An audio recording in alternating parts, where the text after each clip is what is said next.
Hello दोस्तों, मैं doctor Jameel. आज आप लोगों को बताऊंगा एमआरआई क्या होता है। एमआरआई स्पाइन किन कंडीशन में करवाया जाता है, वह कब आपके डॉक्टर आपको एमआरआई एडवाइस करते हैं, कब आपके डॉक्टर आपको बोलेंगे कि आपको एमआरआई करवाना है। तो इन सब बातों के बारे में आज डिस्कस करेंगे। इस लेक्चर से आपको आज क्लियर हो जाएगा एमआरआई के बारे में। तो एमआरआई जो होती है, इसमें हाई डोजेज में मैग्नेटिक फील्ड्स का यूज़ किया जाता है। इसमें किसी तरह का रेडिएशन का व एक्सरे का खतरा नहीं होता। जैसे कि आप एक्सरे करते हैं और सिटी स्कैन जब होता है तो उसमें रेडिएशन के बहुत ज़्यादा चांसेस होते हैं, उसके वो साइड इफेक्ट होते हैं। जो एक्सरे और सिटी स्कैन होता है वो हम प्रेग्नेंट फीमेल में नहीं कर सकते, उसके बहुत ज़्यादा खतरे होते हैं। वहीं आप अगर हम बात करें एमआरआई की, तो एमआरआई हम प्रेग्नेंट फीमेल का भी कर सकते हैं। इसमें हाई डोजेज में मैग्नेटिक फील्ड्स का यूज़ किया जाता है, चुंबकीय तरंगों का, जो सेफ होती हैं। इसमें हम बच्चों का भी, जो एमआरआई है हम बच्चों का भी कर सकते हैं, बड़ों का भी कर सकते हैं, व ओल्ड एज बुजुर्गों का भी कर सकते हैं। अगर बात करें एमआरआई से हमें क्या क्या चीज़ पता लगती है, तो जो एमआरआई होती है उससे हम सॉफ्ट टिश्यू को देख सकते हैं, लिगामेंट्स को देख सकते हैं, टेंडन्स को देख सकते हैं, डिस्क को देख सकते हैं, गद्दी को देख सकते हैं, और जो नर्व कंप्रेशन हो सकता होता है हम उसे भी इससे देख सकते हैं। वह जो स्पाइनल कोड होता है, स्पाइनल कोड की जो इंजरी होती है उसका भी पता एमआरआई के द्वारा लगाया जाता है। वहीं अगर हम बात करें एक्सरे व सिटी स्कैन की, तो एक्सरे और सिटी स्कैन से हम एक हद तक, एक लिमिट तक ही चीज़ों को देख सकते हैं। जो एक्सरे होता है वो हमारा बोन व मेटल्स को देखने के लिए बेस्ट होता है। कोई पेशेंट हो जिसका फ्रैक्चर हुआ हो या इम्प्लांट डला हो, तो उसको देखने के लिए हमारा सिटी स्कैन और एक्सरे जो होता है वो बेस्ट होता है। अभी हम बात करेंगे कि एमआरआई आपके डॉक्टर आपको कब एडवाइस करेंगे। आप डॉक्टर के पास जाते हैं और बोलते हैं, डॉक्टर साहब मैंने एक्सरे और सिटी स्कैन तो करवा लिया है, अभी मुझे एमआरआई करवाने की क्यों ज़रूरत है। तो हम आज इन्हीं सब बातों पर डिस्कस करेंगे। तो मैं आपको बता दूँ, कोई पेशेंट है जिसको लंबे टाइम से लो बैक पेन है, कमर के निचले हिस्से में दर्द है, वो सर्वाइकल पेन है, गर्दन में दर्द है, कंधे में दर्द है, और जो पेन है वो पेन उसको रेडिएट हो रहा है। लो बैक पेन के साथ पेशेंट बोल रहा है कि मुझे दोनों पैरों में सुनपन आ रहा है, पैरों में झुंझुनी है, पैरों में ऐसा लग रहा है जैसे चींटियाँ काट रही हो, कुछ तरंगे चल रही हो। पेशेंट को सर्वाइकल पेन है, सर्वाइकल पेन के साथ दोनों अपर लिम्ब में उसको जो सुनपन आ रहा है, झुंझुनी आ रहा है, रेडिएटिंग पेन है। इन कंडीशन में आपके डॉक्टर आपको एमआरआई एडवाइस करेंगे।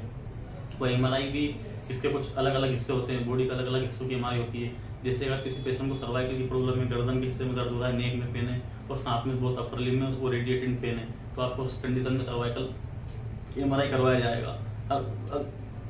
वहीं अगर कोई पेशेंट है जो बोल रहा है मुझे कमर में दर्द है, दोनों पैरों में सुनपन आ रहा है, झुंझुनी आ रही है, तो उस कंडीशन में आपका एमआरआई एलिस स्पाइन कराया जाएगा। इस तरह बॉडी के अलग अलग हिस्सों के एमआरआई कराए जाते हैं। वह नेक्स्ट जो कंडीशन है जब आपके डॉक्टर आपको एडवाइस करेंगे वो ये है, कोई पेशेंट है जिसको ट्रॉमा का पेशेंट है, एक्सीडेंट का, कोई पेशेंट का एक्सीडेंट हुआ है जिसके कारण उसको स्पाइनल कॉर्ड में इंजरी हो गई है, तो उस कंडीशन में भी आपके डॉक्टर आपको एमआरआई एडवाइस करेंगे।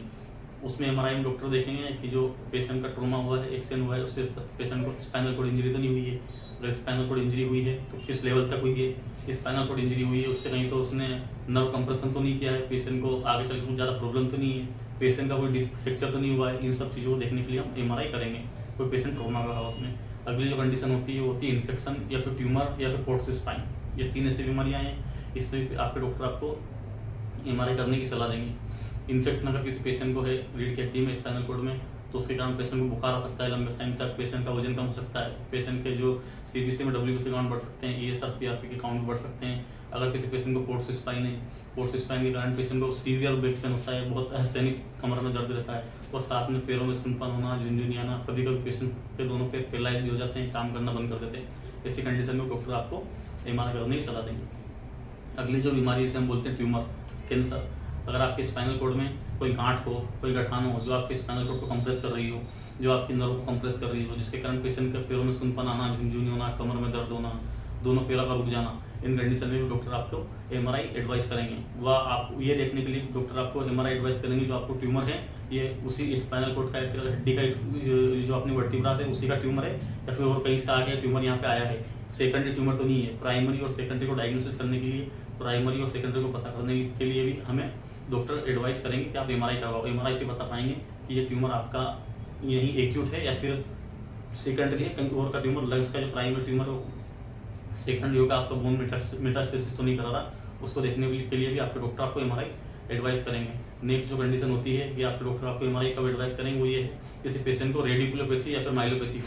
अभी मैं आपको बताऊंगा रेडिकुलोपैथी क्या होती है और माइलोपैथी क्या होती है। रेडिकुलोपैथी मतलब पेशेंट को रेडिएटिंग पेन हो, पेशेंट को जो पेन हो रहा हो, लो बैक पेन हो, साथ में दोनों पैरों में दर्द जा रहा है, नेक पेन हो, नेक पेन के साथ दोनों अपर लिम्ब में दर्द जा रहा हो, पेशेंट को पेन रेडिएट हो रहा हो, मतलब पेन पेशेंट को सर्वाइकल में, पर वहां से वो सीधा दोनों हाथों में जा रहा है, पेन कमर में, कमर का दर्द उसको दोनों पैरों में जा रहा है, उसको बोलते हैं रेडिकुलोपैथी, रेडिएटिंग पेन। इसी करके अगर पेशेंट को लंबे टाइम तक रेडिएटिंग पेन है, वो डॉक्टर के पास गया, डॉक्टर ने दवाई दी, लंबे टाइम तक डॉक्टर फिजियोथेरेपी भी करवाई पेशेंट ने, पर उसको फिजियोथेरेपी से कोई आराम नहीं लग रहा है, नए मेडिसिन से आराम लग रहा है, उस कंडीशन में आपके डॉक्टर आपको एमआरआई एडवाइस करेंगे। इसे हम बोलते हैं रेडिकुलोपैथी। वह एक कंडीशन होती है माइलोपैथी, या फिर पेशेंट के जो मोटर फंक्शंस होते हैं वो कम हो जाते हैं। मोटर फंक्शंस कम होना मतलब जो पेशेंट के जो फाइन फंक्शंस है, जैसे कि पेशेंट का साइन करना, साइन नहीं कर पाता पेशेंट, उसकी जो हाथों की ग्रिप है वो कमजोर हो जाती है, मोशन बॉयल ब्लडर का जो है इन्वॉल्वमेंट हो जाता है, पेशेंट को मोशन संडास और पेशाब का में मालूम नहीं पड़ता है, वो ऑटोमेटिक हो जाता है, या लंबे टाइम तक होना नहीं, पेशाब ऑटोमेटिक हो जाना, इनकॉन्टिनेंस ऑफ यूरिन हो जाना पेशेंट को, इन कंडीशन में भी आपके डॉक्टर आपको एमआरआई का एडवाइस करेंगे।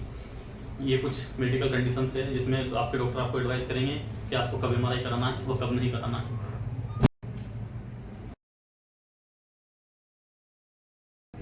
अभी मैं आप लोगों को बताऊंगा एमआरआई जब आप करवाने जाते हैं तो एमआरआई कराने के दौरान, कराने के पहले आपको किन बातों का ध्यान रखना है।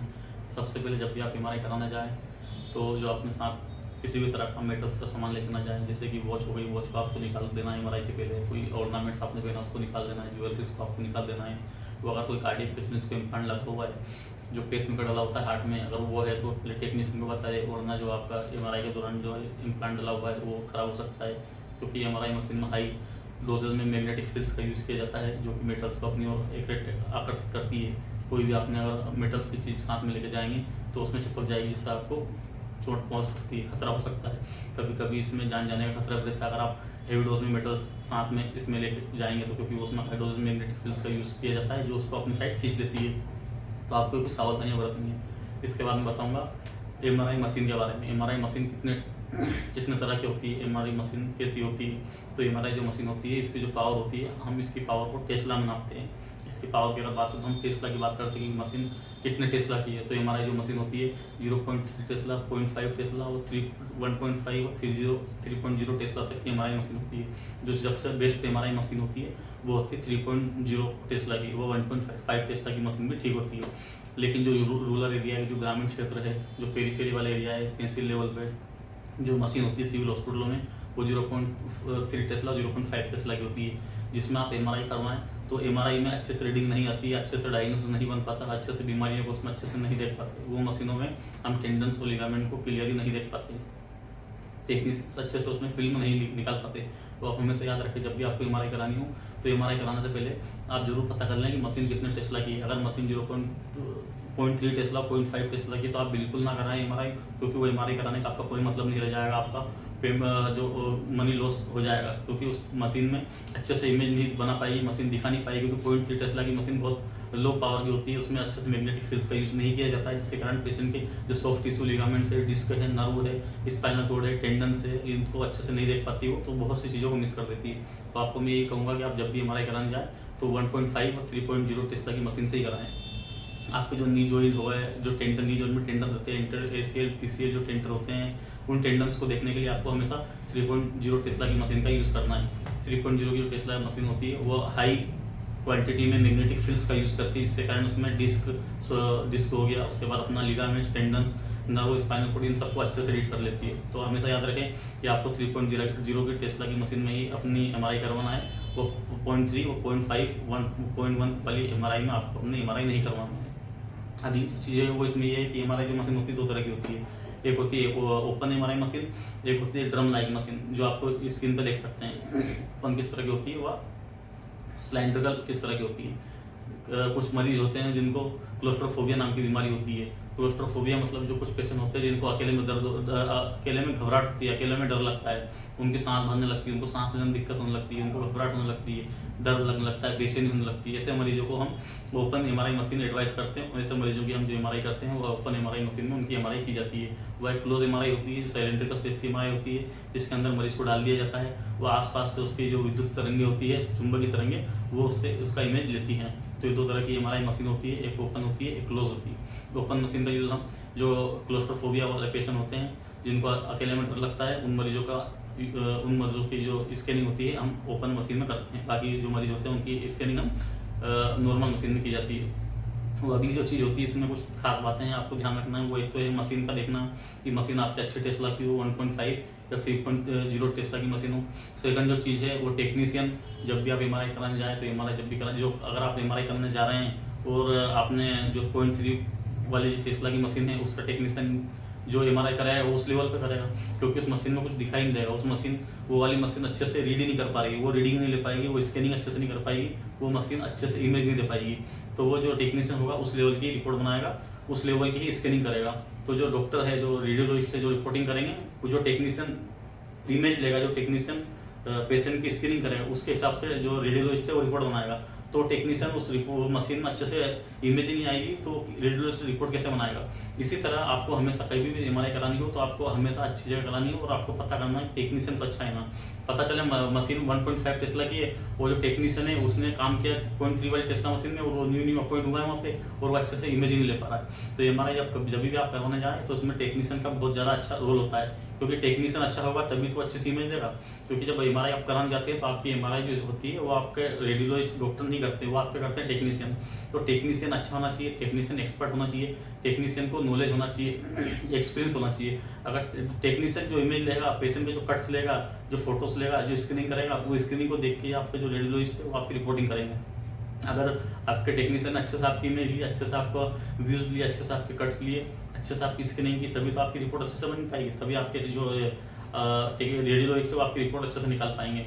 वो नेक्स्ट जो चीज़ है इसमें होता है रेडियोलॉजिस्ट का इसमें बहुत बड़ा रोल होता है आपकी एमआरआई में, क्योंकि जो आपकी एमआरआई होती है उसमें एमआरआई की फिल्म को देख के रेडियोलॉजिस्ट आपकी बीमारी को पकड़ते हैं। आपकी छोटी छोटी जो चीज़ें होती है जो सीटी स्कैन व एक्सरे में नहीं पकड़ में आती है, उन चीज़ों को हम एमआरआई में पकड़ते हैं और एमआरआई की जो रिपोर्ट बनाते हैं वो हमारे रेडियोलॉजिस्ट बनाते हैं। तो रेडियोलॉजिस्ट का इसमें बहुत बड़ा रोल है। जब भी आप एमआरआई कराने जाएँ तो अच्छे रेडियोलॉजिस्ट का पता करके एमआरआई कराने जाएँ। वो आप जो भी डॉक्टर आपको एमआरआई के लिए भेज रहा है उससे कंफर्म करें कि डॉक्टर साहब मैं एमआरआई कहाँ पर कराऊँ, कौन सी मशीन में कराऊँ। तो जो डॉक्टर आपको 1.5 या 3.0 टेस्ला की मशीन का एडवाइस करेगा तो आप वहीं पे एमआरआई कराएं। बेस्ट हो कि आप 3.0 टेस्ला वाली मशीन में एमआरआई कराएं, वो आपका टेक्नीशियन हो, वो एक्सपर्ट हो, उसके बाद जो रेडियोलॉजिस्ट हो वो एक्सपीरियंस हो।